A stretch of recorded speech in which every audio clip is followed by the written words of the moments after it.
We've got championship basketball being played. And I emphasize championship because we've got a Thunder versus Pacers series that is tied 1-1, Game 3 going down tomorrow night. Ante, we know that at this time of the year, my life is consumed by hockey. Yes.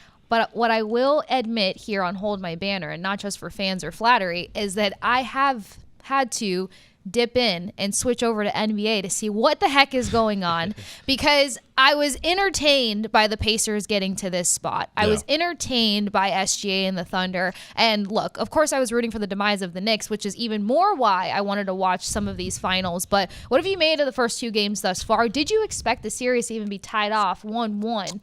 Because I know a lot of fans didn't have this going down through Game 3. Yeah, I was definitely not expecting a Game 1 win from the Pacers. If anything, maybe a Game 2 win. I was under the assumption that every single game was going to be a battle because of what I've seen from the Pacers, what I know about their head coach, Rick Carlisle, and their ability to come back and fight and stay and claw in every single basketball game that they get into. But, the series, I think, is going to continue to go kind of like how the Stanley Cup series went. I was going to say it's mirroring it. That's why I had to watch. You're talking about clawing and coming back. That's been the identity of the two hockey teams right now. So, yes, I saw the similarity. Exactly. So I was not expecting, like you said, not expecting at all 1-1 going into Indiana. But, I am sitting here and, my prediction before the series started was Thunder in 5. Oh. And I was like, I could see 6. Because of the Pacers and Rick Carlisle, and they'll have the game. Haliburton will have maybe, I don't know, but he might have the one game where he scores 30 and 10 and, whatever. They just have that game where they're clicking really well and shooting the basketball really well. But I'm more thinking kind of like 2012 NBA Finals, which is the one that the Thunder won Game 1 against the Miami Heat and then lost 4 straight to LeBron James to that and Dwayne Wade's team. So I'm kind of feeling like especially after I wasn't nervous after watching Game 1. Let me just preface that. I wasn't that nervous didn't change your mind. Pick. Game 1 didn't. But after watching the Thunder finish it out the right way in Game 2 and be in control of both games, it's kind of like how I was saying with the Celtics in the Knicks series. I wasn't nervous because I knew who the Celtics were and their pedigree, and they were to give up a 20-point lead, you have to be up 20. You know what I'm saying? So for the same thing for the Thunder here, for them to be up 15 and give up a 15-point lead, you have to give up a 15-point lead. You have to be up 15. So it's one of those things where the Pacers are a really good team, but the Thunder are just deeper, and it comes down to that. Yeah. So, okay, let's break this down for a second because, of course, Game 1 came down to I almost sang Haliburton Fireworks, again. Yeah. What the hell? It came down to Haliburton having that monstrous, perfectly timed jumper, 3 seconds left on the clock, and then takes over Game 1. Game 2 comes about. SGA does what we've seen him do throughout the season. Right. You put up 34 points, throw the whole team on your back with a smile on your face, and you call it a W. Game 3, how do we get a equally as exciting game, one would say, but we know that the Pacers have the ability to come back. We saw them kind of force the Thunder into their game structure in the fourth quarter, regardless of what the score was by nearly a 10-point margin all throughout. It's those final moments that count the most. And we saw kind of this flip and flop, and we haven't seen the Thunder be that uncomfortable throughout the playoffs. So seeing as how the Pacers had the ability to create that discomfort in Game 1, Game 2 being what it was, could they bring that back in for Game 3? Because they're known for their pace. They're known for kind of having that sneaky fourth quarter because we saw them do it a number of times leading up to this final. So could we see a more interesting Game 3? I think, I was talking to some Pacers fans. I was talking to some Thunder fans, as I normally do in a series like this. And, what I came to my conclusion after talking to everybody and watching both of these games is that there's going to be that Pacers run at the beginning of Game 3.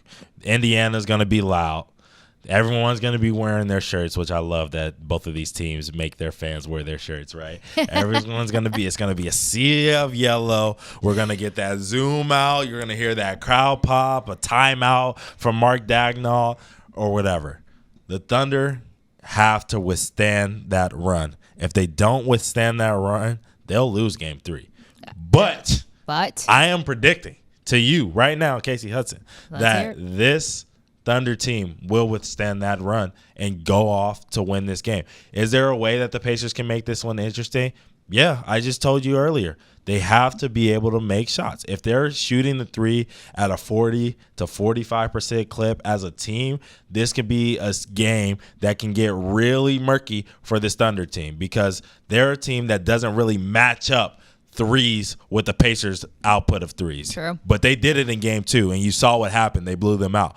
But 14 threes isn't enough if you're the Pacers. If you want to win this game, if you want to win this series, you have to get into that 18 to 20 to 25 range if you want to know that you're going to walk away with a win. So if the Pacers can do that, which is a tall task. It's not easy because this Thunder team is one of the best teams in the league defensively. But if they can match that output, which they did against the Knicks, they did against the Cavs, they did against the Bucks, they can win game 3. Yeah. See, that's okay. Not to be like weird in terms of analogies here, but like Pacers have this like they are. They've been acting like aliens. That's where I was going with that. They have this alien nature to them. Like when you see cloning happen, yes. After playing a team and falling short or being defeated, no matter what the score may be, you just have a tendency to see the Pacers come back and blueprint what just beat them. Like, am I exaggerating with that? But that's where I was going with the whole alien comment that just jumped out. Right. I mean, it has been, a magical run. I mean, I don't know, what you call it. I think a lot of people gave the Pacers, hell last year and said, oh, the Celtics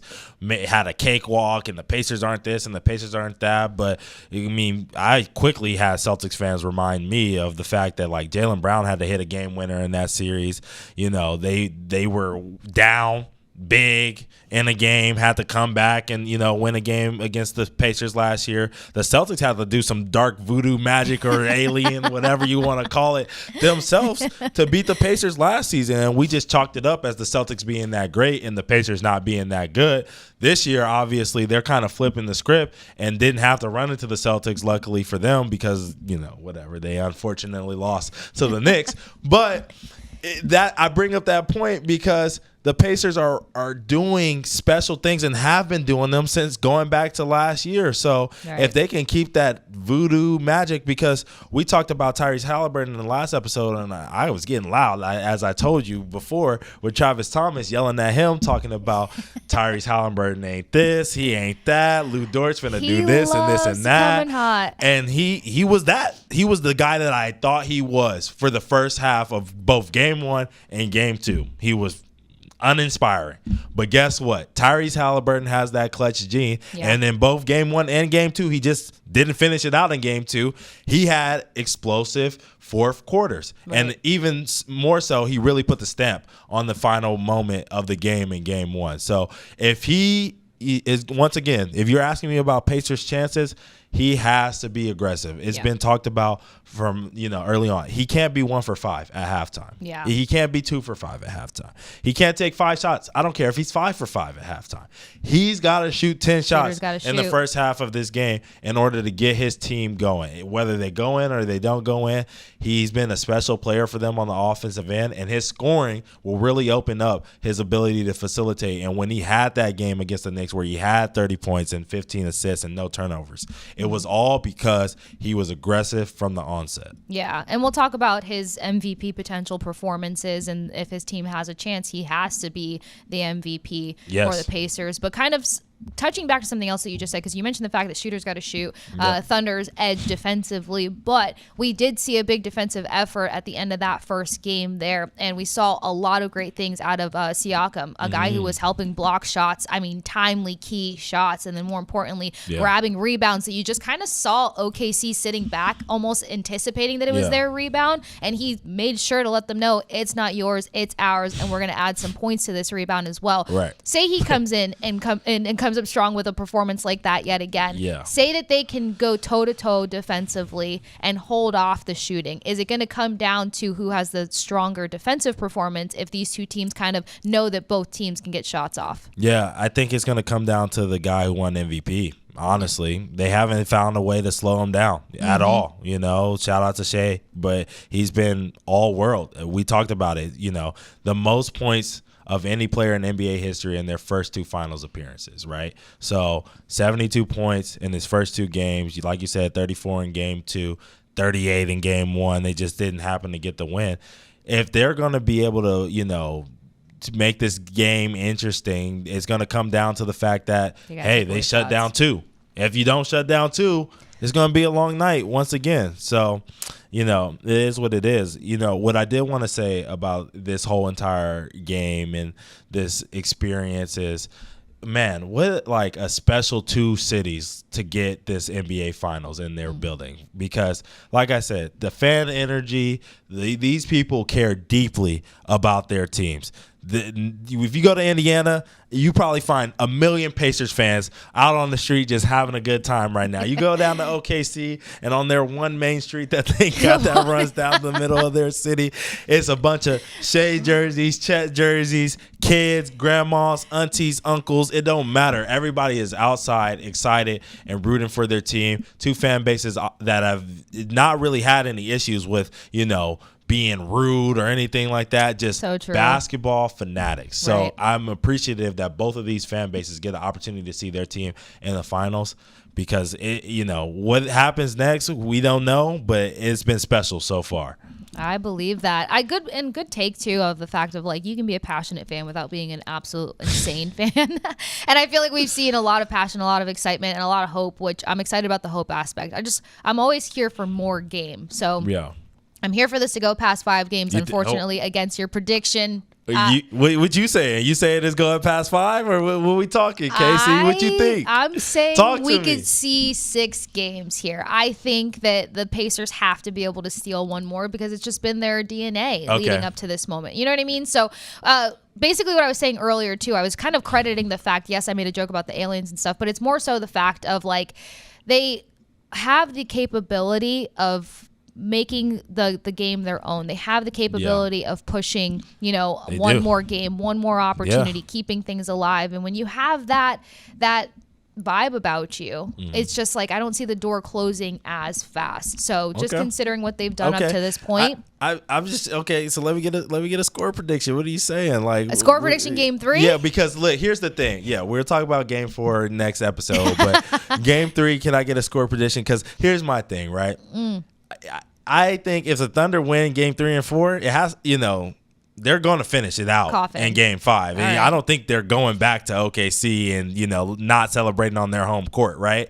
In their first NBA championship. So I want to know for you, like, do you think they got a chance to win game 3 here then? Because I don't know. If they go down 2-1, Pacers might, shut down just a little bit, especially if it's another blowout like game 2. Yeah, I do see hope for game 3. Okay. And I'll chalk this up to adjustments. Okay. So their ability to make adjustments during the game were quite strong. Yep. But to have that time to game plan and to make those adjustments ahead of time and to know how you would adjust throughout the game, I think that they can keep this much closer than what we saw in game 2. Okay. There was obviously some mess in game 2, not taking away from SGA and company's performance whatsoever, but they kept it much closer in game 1. They have that capability.